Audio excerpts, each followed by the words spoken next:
Welcome back to the Redwood Farm, where today we're going to be talking about weeding. The first thing you need to do before you start weeding is know your plants. We'll be focusing on that elsewhere for this class. For now, let's just get started. Here are the tools of the trade. You'll see on the left cutting tools. These include the sickle. Make sure you're wearing a glove on your offhand. The pruner, make sure you put those away.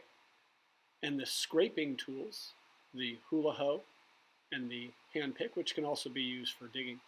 And then finally, the digging tools, which include on your right, second from the right there, the hand weeder and the trowel. You're going to want some place to put your weeds, so getting some buckets from under the harvest table is a good idea. When doing weeding, it's essential you know the location of the irrigation lines. Move them out of the way if necessary, but certainly avoid cutting them. If you do accidentally cut them, make sure you alert the teacher and get on getting them repaired. Cutting, of course, can be dangerous, so please be careful and wear gloves. But what you want to do is you want to cut the plants at the base when possible. This will leave roots behind in the soil, so keep that in mind as you choose what plants you use to cut with this method.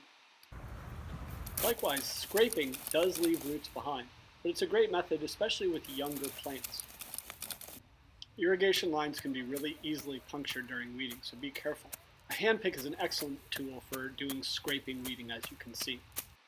The most thorough weeding method is to dig out the roots themselves. This takes more time, but will do a more complete job. I've been working in my one bed, specifically bed A1. And I've just harvested and removed some items from my bed, and I've been conscientious about not making a mess. I made a little pile, and then I came over with some harvest buckets, and I separated out my invasive plants, and these I'm going to take over to the invasive pile and leave them there. I'm not even going to weigh those because they're not essential as part of my outputs. But I have composted some cabbage. This has gone by. I'm not going to eat it. I ate some earlier, but this cabbage I want to make sure I weigh and record. So I'm going to go over how to do that in the next video. In this case, the cabbage is for compost.